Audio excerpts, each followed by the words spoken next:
क्या इल्जाम है? करप्शन के इल्जाम इन्होंने बीजेपी वालों ने लगाए। कौन लगा रहा है? जो खुद चोर हो दूसरे को क्या कहेंगे? चोर है। तो चोर कभी दूसरे को चोर नहीं कह सकता। और रही बात के जो इल्जाम उन्होंने लगाए, ये एक सियासी आप चुप हो जाओगे, मैं तभी बोलूंगा ना। बताइए। ये एक सियासी प्रोपोगंडा था और जिन पेपरों में ये खबरें लगाएगी, रात को 1:30 बजे मुझे पता चल गया था कि पेपरों में, उसमें एक पेपर ऐसा है जो पेपर माइनिंग के जो लीगल माइनिंग करते हैं, वो एक माफिया ग्रुप है, उनका पेपर है। एक पेपर ऐसा है जो पूरी उसको सबसे ज्यादा जम्मू कश्मीर में अगर देखा जाए तो सरकारी एडवर्टाइजमेंट उसको मिलती है। तो आखिर उन्होंने चमचागिरी तो करनी है और वो गोदी मीडिया ने वो वहां खबर चलाई। काश वो वेरीफाई कर लेता। जाए निशारा, और मैं आप लोगों को दावत दूंगा, आप में से अगर कोई जाना चाहता है निशारा चले जाइए, एक एक टेंडर की वेरिफिकेशन करिए, एक एक सड़क की वेरिफिकेशन करिए। और अगर कहीं किसी ऑफिसर ने गलती की है मुझे बता दीजिए, मैं उस ऑफिसर को नहीं बख्शूंगा। क्योंकि जब मैं आपका असेंबली के अंदर खुद कहता हूं कि भाई हम करप्शन के साथ खिलाफ हैं, हम क्वालिटी के खिलाफ हैं, जब हम खुद कहते हैं कि टेंडरों में धांधली नहीं होने देंगे, क्योंकि पिछले 11 साल में कितने सिंगल टेंडर अलॉट हुए हैं, अगर आपको चाहिए तो अगर मैं आपको वो रिकॉर्ड भी पूरा दूंगा मैं, क्योंकि मैंने एक दिन पहले भी कहा था कि मैं बीजेपी के वो 11 साल जो पीछे बीजेपी और पीडीपी ने जो किया है मैं उसमें नहीं जाना चाहता। और बीजेपी ने जो 11 साल तबाही की जम्मू कश्मीर के लोगों की, और इस ठेकेदारी में सिस्टम में आज बड़े बड़े ठेकेदार किसके हैं? ये बीजेपी के अपने लोग ठेकेदार हैं। जो आम जम्मू कश्मीर का गरीब ठेकेदार होता था, पिछले 11 सालों में उन लोगों को काम कहीं नहीं मिला। और रही बात जहां तक नौशहरा का है, मैंने खुद अपने सेक्रेटरी साहब को कह दिया है कि सेक्रेटरीट से एक हाई लेवल कमेटी बनाई जाए, क्योंकि यही बात 1 महीना पहले वो जो टिटीरी मास्टर है नौशहरा से मेरे मुकाबले में इलेक्शन लड़ा था बीजेपी का, वो जो सीटियां मारता है टिटीरी, उसके भाई ने प्रेस कॉन्फ्रेंस इसी इशू पे की, same word to word press conference की। 1 महीना पहले जब प्रेस कॉन्फ्रेंस की तो इन्होंने सोचा कुछ बात नहीं बनी, अब असेंबली में हंगामा खड़ा करना था क्योंकि मुद्दा इनके पास नहीं था। तो इन्होंने उस मुद्दे को, एक ऐसे मुद्दे को उछालने की कोशिश की जो मुद्दा ही नहीं है। लेकिन हाँ, एक चीज मैं आप लोगों के माध्यम से, नौशहरा के लोग मेरे सुन रहे होंगे, आप लोगों को सुनेंगे, मैं उनको ये चीज बताना चाहता हूं कि देख लीजिए, जिस टिटीरी ने नौशहरा से बीजेपी के नाम 27,000 वोट लिया, वो बीजेपी आज नौशहरा में नहीं चाहती कि काम हो, वो नौशहरा के लोगों के काम रोक रही है और जो उन कामों को रोकने की पूरी कोशिश कर रही है। लेकिन सुरेंद्र चौधरी, क्योंकि लोगों का चुना हुआ नुमाइंदा नौशहरा से है, मैं अपने लोगों के लिए जान दे दूंगा, लेकिन काम कभी नहीं रुकने दूंगा और ईमानदारी से काम करूंगा। और मैं आपको दावत देता हूं, आप कोई भी पत्रकार कभी भी आप नौशहरा आ जाएं, अगर आपको गाड़ियां चाहिए मैं गाड़ियां दूंगा, जाइए नौशहरा जाके आप वहां पे फैक्ट्स देखिए। हाँ, अब बात इन्होंने शुरू की, अब खत्म मैं करूंगा। मैं किश्तवाड़ में जितने भी प्रोजेक्ट हैं, उन प्रोजेक्टों में किसके बंदे लगते हैं, जाके किश्तवाड़ में आम लोगों को पूछिए। वहां उस किश्तवाड़ में जितनी भी सप्लाई हो रही है उन प्रोजेक्टों में, वो किश्तवाड़ का कौन सा लीडर कर रहा है, कौन से लीडर की वहां गाड़ियां चल रही हैं, कौन से लीडर के उसके ऑपरेशन चल रहे हैं। लेकिन ये आप हैं, ये आपका काम है। मैं आपको इशारा दे रहा हूं, पत्रकारों, सुनिए, पत्रकारों को इशारा देना मेरा फर्ज है, खोज करना आपका काम है। इसलिए मैं आपसे यही कहूंगा, सुनिए ना, मैंने अपनी खोज कह दी, जाइए नौशहरा, मैंने दावत दे दी आपको नौशहरा में, आप जाइए खोज करिए। और दूसरी आपको देता हूं कि किश्तवाड़ में भी चले जाइए, आम लोगों को पूछिए कि जब तक बीजेपी का एक जो बड़ा लीडर है, जब तक वो पर्ची ना दे उन प्रोजेक्टों पे अंदर गरीब आदमी नहीं लग सकता। वही लगेगा जिसकी सिफारिश होगी, फिर आम और गरीब जिसकी बात ये बीजेपी करती है वो कहां जाएगा?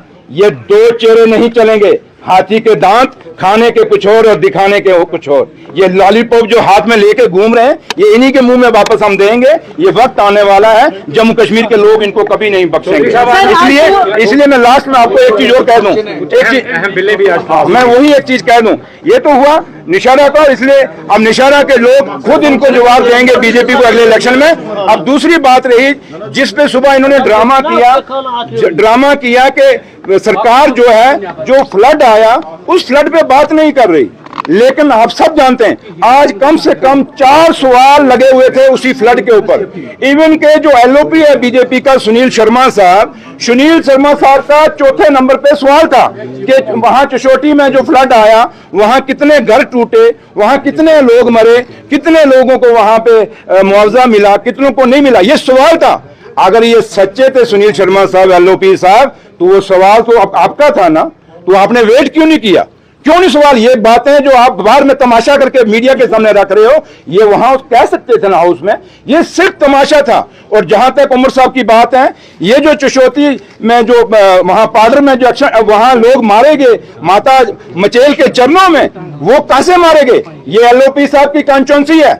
आप इनकी जिम्मेवारी बताइए, दिल्ली से आपने क्या सपोर्ट कराई है एलओपी साहब? का मतलब है कि सुनिए, नहीं सुनिए, मैं आ रहा हूं, आप मुझे सुनिए, डाइवर्शन था, सुनिए, मैं उसी बात हूं, ये उनकी कॉन्स्टिट्यूएंसी थी। उनको ये पूछिए कि आपका कौन सा बड़ा लीडर वहां दिल्ली से आया जो वहां पे गया। लेकिन मेरा लीडर उमर अब्दुल्ला साहब, जम्मू कश्मीर का मुख्यमंत्री, आप लोगों ने खुद देखा, कवर किया होगा, वो वहां चशोटी में खुद गए, पैदल घूमे।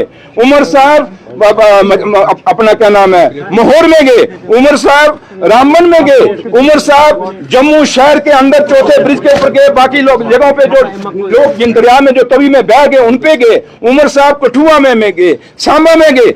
और इस एलओपी साहब को पूछो, ये जो नेशनल हाईवे के जो ब्रिज बह गए नेशनल हाईवे के कठुआ में और सांबा में, उसके ऊपर क्यों नहीं सवाल लगाया? आपने ये सवाल क्यों नहीं लगाया कि उधमपुर से लेकर टनल तक पूरा रोड बैठ गया नेशनल हाईवे, उस पर सवाल क्यों नहीं लगाया एलओपी साहब ने, बीजेपी वालों ने? क्यों? क्योंकि वहां बीजेपी की इन्वॉल्वमेंट है।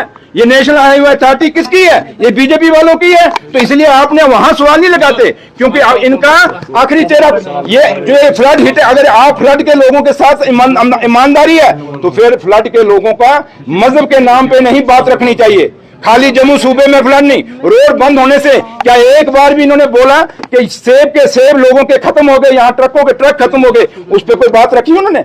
यहाँ 22 शरण के अंदर लोग मर गए, मिलिटेंसी अटैक हुआ, कैसे हुआ, क्यों हुआ? चौधरी साहब सुनिए, ये इंपॉर्टेंट भैया, सुनिए, नहीं, आप सुनो मेरी बात यार, अगर आप सुनते हो तो बात का सुन लीजिए, यही अधूरी मत छोड़िए।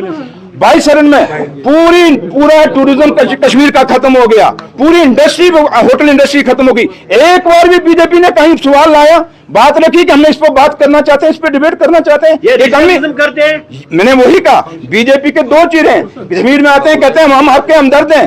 क्या यहाँ लाल चौक में एक सेल्फी पॉइंट बनाने से क्या यही जम्मू कश्मीर की स्मार्ट सिटी बन जाएगी? या जम्मू के अंदर 2 सड़कें शहर के अंदर बनाने से क्या यही स्मार्ट सिटी बन जाएगी? हाँ, सुनील शर्मा साहब ईमानदार हो तो मैं आपको कहता हूं, जाइए, अगर इंक्वायरी करनी है, निशारा की इंक्वायरी तो मैंने इनिशिएट करा दी है। आप जो 28,000 करोड़ का इंडस्ट्री का पैकेज आया था, इसकी सीबीआई इंक्वायरी करा दो।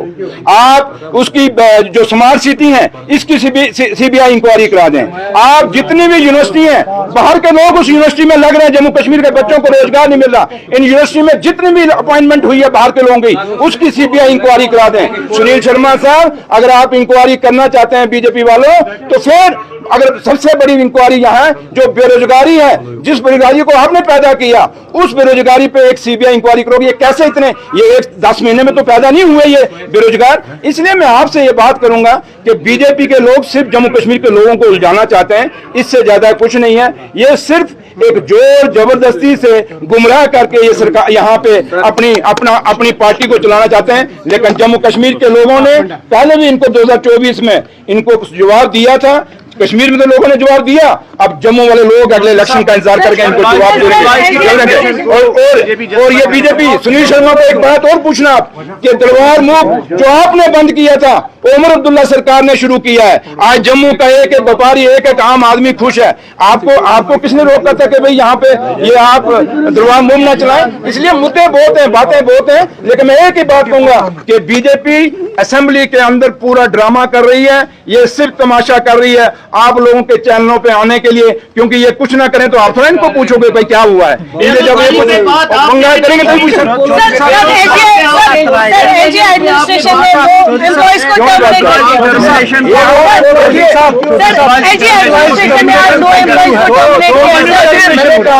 अगर आप बीजेपी की जस्टिफिकेशन जाते हैं तो वो कहते हैं स्टेट टूटा यूटी बना, ये भी जस्टिफाइड है। स्पेशल स्टेटस टूटा, ये भी जस्टिफाइड है। जम्मू कश्मीर के बेरोजगारों को नौकरी नहीं मिली, ये भी जस्टिफाइड है। डेली वेजरों को पक्का नहीं किया, वो भी जस्टिफाइड है। बीजेपी हर वो काम जो जम्मू कश्मीर के लोगों के खिलाफ किया है उसको हमेशा जस्टिफाई कहती है। इसलिए मैं लोगों से कहूंगा, भारतीय जनता पार्टी जम्मू कश्मीर की, ये जम्मू कश्मीर के लोगों के खिलाफ है और जम्मू कश्मीर के लोगों के भाईचारे को तोड़ने की कोशिश करती है। और जम्मू कश्मीर के लोगों को ये फैसला करना होगा कि इनकी बात सुननी है कि नहीं सुननी। इसलिए मैंने कहा, आपने क्या इंक्वायरी की है? अगर उसके मिलिटेंट रिंग अगर उन लोगों के, चाहे मेरा मैं हूं या कोई भी हो, अगर देश के खिलाफ कोई भी आदमी कोई काम करता है तो उसके खिलाफ एक्शन होना चाहिए। और अगर नहीं करता तो उसके साथ खाली मजहब के नाम पे, जात के नाम पे, बरादरी के नाम पे या रीजनिज्म के नाम के पे एक्शन नहीं होना चाहिए। इसलिए मैं हर उस आदमी के हक में हूं जो देश के हित में है, जो हिंदुस्तान के हित में है, इस हिंदुस्तान के आइन को मानता है, हिंदुस्तान की डेमोक्रेसी को मानता है। और सबसे बड़ा है, ये बीजेपी खुद ही ना आइन मानती है, ना ये हमारे आजादी को मानती है, ना डेमोक्रेसी को मानती है।